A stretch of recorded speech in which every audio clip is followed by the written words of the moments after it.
But now, let's find out who got the Thug of the Week. Hell yeah. I got that first try. Yeah. I'm getting good at this. I'm getting pretty damn good.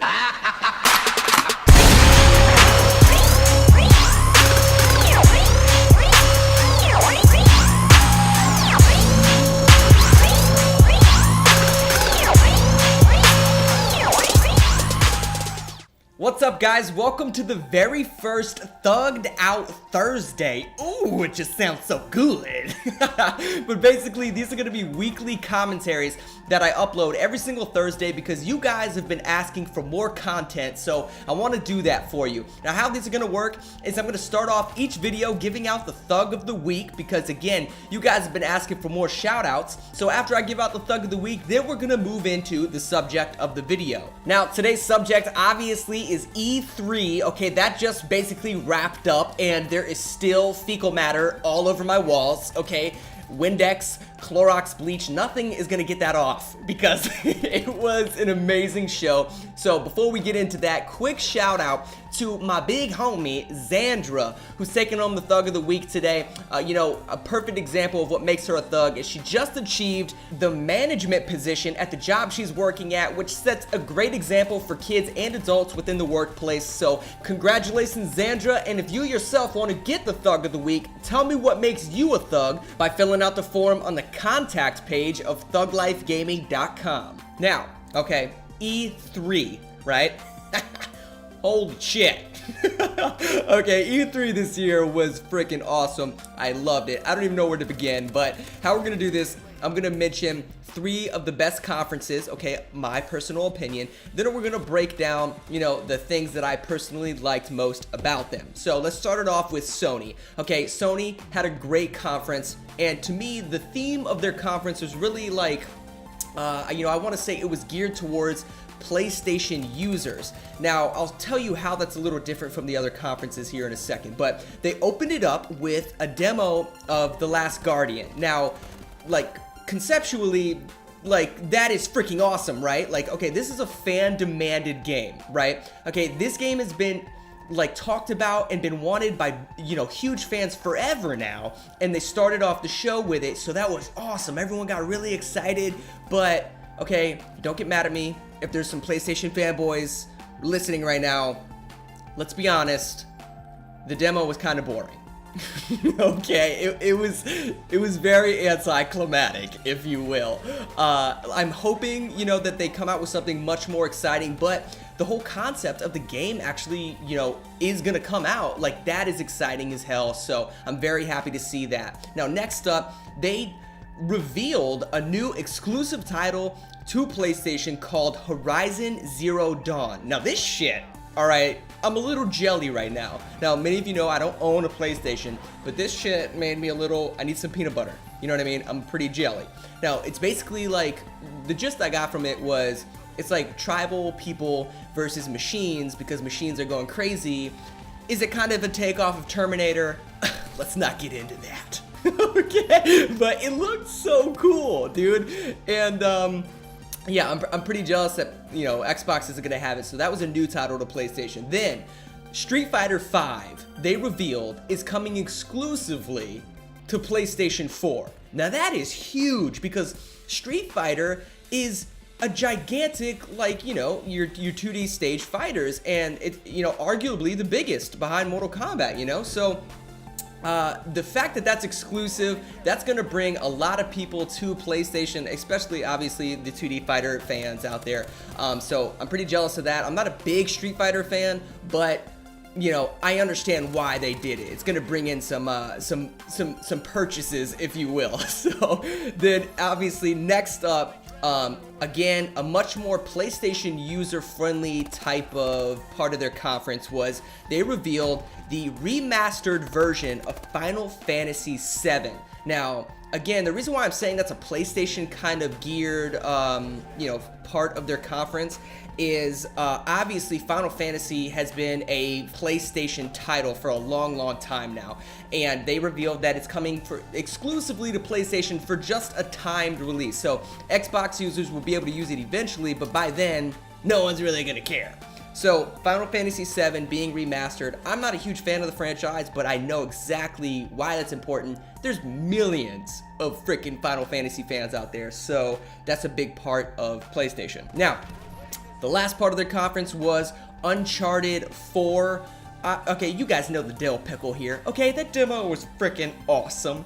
And if freaking Uncharted and The Last of Us are like the bread and butter for PlayStation, and I'm pissed that I don't own a PlayStation because of those titles. So obviously, Uncharted 4 is coming out. It looks fantastic. So that was kind of the gist of the Sony conference. Now, let's move over into the Microsoft conference. Now, again, kind of just like the PlayStation, Sony conference, they started it off with a huge demo. They started it off with the Halo 5 gameplay, and me being a big Halo fan, I was like, okay, let's do this shit, right?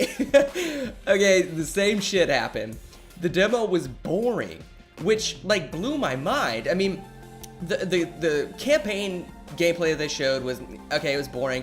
The cool thing that they did reveal is this new game type for multiplayer. It's basically like this big ass sandbox battlefield type of thing, where it's bigger than your generic big team battle that's been a playlist forever now. There's AI bots in it, there's, a bunch of vehicles and blah blah blah. It's kind of, their big ass warfare game type, and I'm cool with that. That was fun to see, but as a whole, it was very disappointing. Now, the next thing that they talked about, it really kind of started their conference theme of Xbox fitting in as a gaming console, right? Because when Xbox One started, they pitched the whole like TV hardware fucking thing that nobody liked. And so for the past year, they've been really trying to convince people that Xbox One is for gaming. And the reason why, Phil Spencer and the rest of the Xbox team kind of set themselves aside from the PlayStation conference was because they covered a wide variety of gaming aspects. And this next subject was the first of which. And they revealed a new Xbox One controller that looks absolutely amazing. There's interchangeable joysticks, a D-pad like I've never seen before in my life. There's like hair triggers on the back. There's like button locks.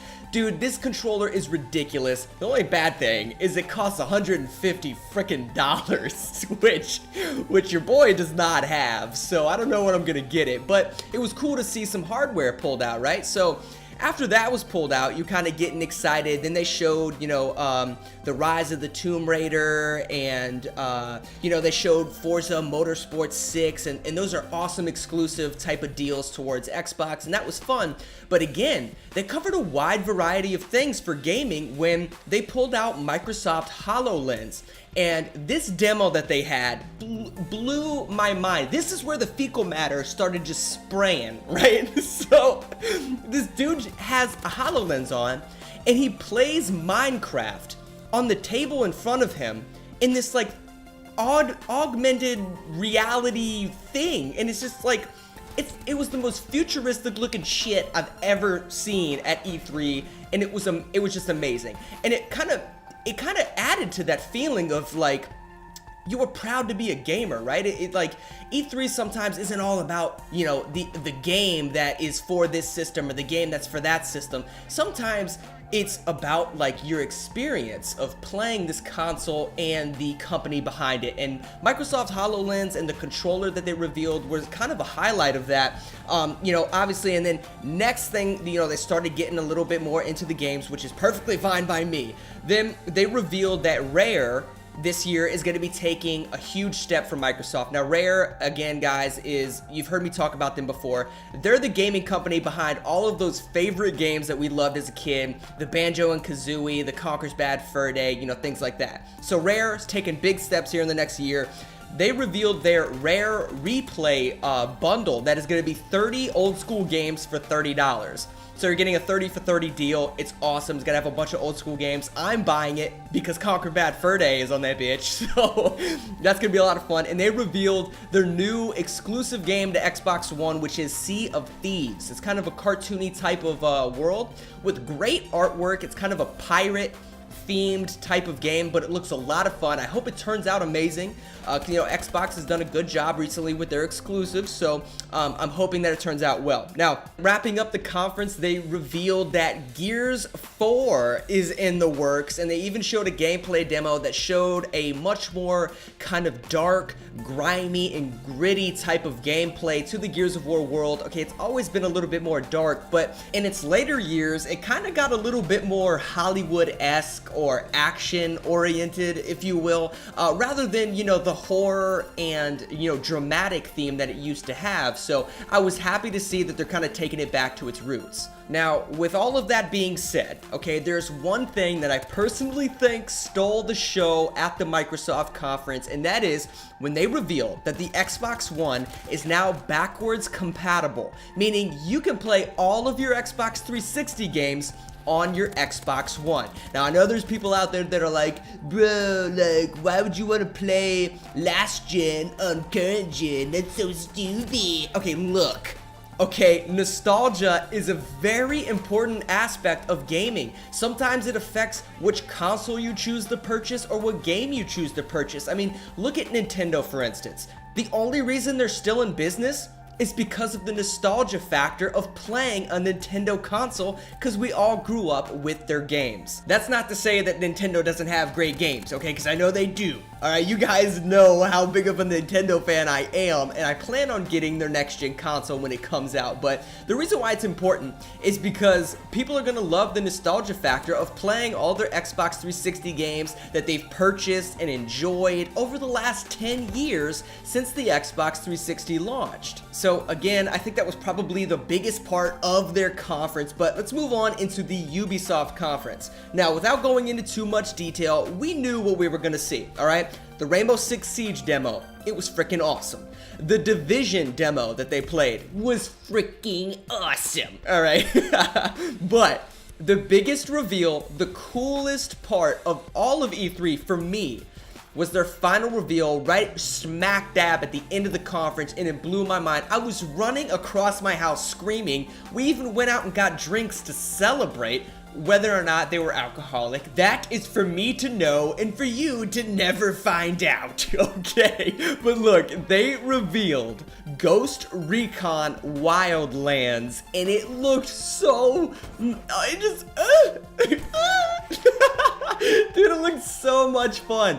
The gameplay of it is like this co-op, free roam, gigantic world where you play as this ghost squad of badasses that are basically dealing with the drug cartel and are ruining all of their operations. I can't wait to play it. You guys definitely got to go check out, the demo trailer thing that they used in their reveal. It was awesome. But that really does sum it up, guys. That is your E3 of 2015. I'm jealous I don't own a PS4. I'm jealous that I can't afford the Xbox One controller. And I'm pissed that Ghost Recon Wildlands comes out 17 centuries from now. But thank you for tuning in, guys. Don't forget to comment, share, click that thumbs up button, and subscribe to the frickin' channel already if you haven't. Why have you been watching for the last 13 minutes if you haven't? But you guys know the deal. Keep living that life, baby, because that's what thugs do. I'm out of here, guys. Take it easy.